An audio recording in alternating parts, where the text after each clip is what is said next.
اهلا بيكم فيديو جديد من مشروع زد اس. النهارده هنتكلم عن مرحله مميزه جدا اسمها سي 10. دي بتبص على النادي دايركت. دي عباره عن سنجل فاميلي وشاليهات ودوبلكسز. المشروع كله بتسلم فولي فينيشد بالتكييفات بالمطابخ، وعندي بيمنت بتوصل ل 8 سنين. بشتري مع باشمهندس نجيب سويرس من اقوى المطورين اللي موجودين في نيو كايرو. زي ما احنا شايفين في كونستراكشن مرعب. النادي كمان هنشوفه الكونستراكشن فيه وصلت نسبه 95%. المشروع بياد فاليو محترمه جدا. لو محتاجين تفاصيل اكتر عن مشروع زد اس تقدروا تكلموني على الرقم اللي ظاهر قدامكم على الشاشه. يلا بينا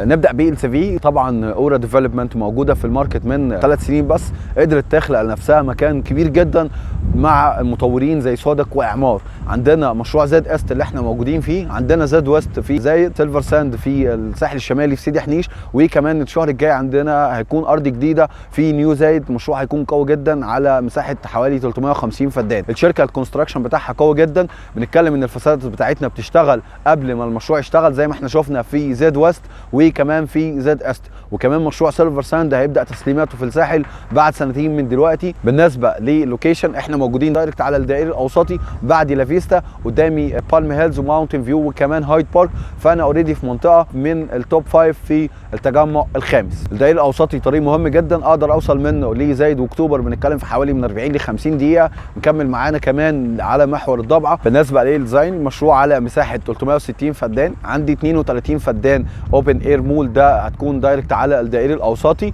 عندي الدور الارضي هيكون كوميرشال. عندي بعد كده ادمن هتكون سعر المتر فيها حوالي 70,000 جنيه. مساحات بتبدا من 100 متر وبتقسط على 7 سنين دايركت على الدائري الاوسطي. احنا في نادي على مساحه 42 فدان، ده من اكبر النوادي في نيو كايرو. اوريدي احنا المرحله الاولى خلصت دلوقتي. عندي اكتر من ملعب كوره، عندي ملاعب تنس، اكتر من حوالي 4 صالات مغطاه. ميزه باشمهندس نجيب سويرس ان الكوميرشال والنادي بيشتغل قبل الريزيدنشال. احنا اوريدي عندنا دلوقتي النادي هيتسلم الشهر الجاي.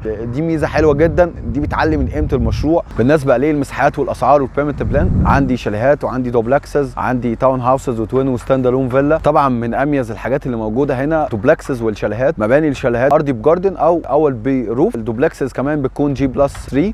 عندي الجي بلس 1 ده دوبلكس جراوند. عندي الدور الثاني والثالث ده ابر دوبلكس. البيلدنج كله بيكون فيه 4 يونتس بس، نفس كونسبت السينيور شاليه في هاسيندا باي. بالنسبه للدوبلكسز مساحتها تبدا من 180 متر ودي افريج سعرها حوالي 10 مليون.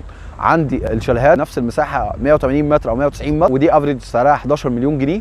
عندي التاون هاوسز 225 متر، ده ارضي واول وروف، بنتكلم في افريج حوالي 14 مليون. عندي التاون هاوسز 226 متر، دي ارضي واول بس، دي افريج سعرها 18 مليون. عندي الستاند الون مساحات بتبدا من 254 متر مباني بتوصل ل 354 متر زي اللي احنا واقفين قدامها، بتبدا من 23 مليون اب تو 40 مليون. البيمنت بلان احنا بندفع 5% داون بيمنت، 5% بعد 3 شهور والباقي صوت على 8 سنين.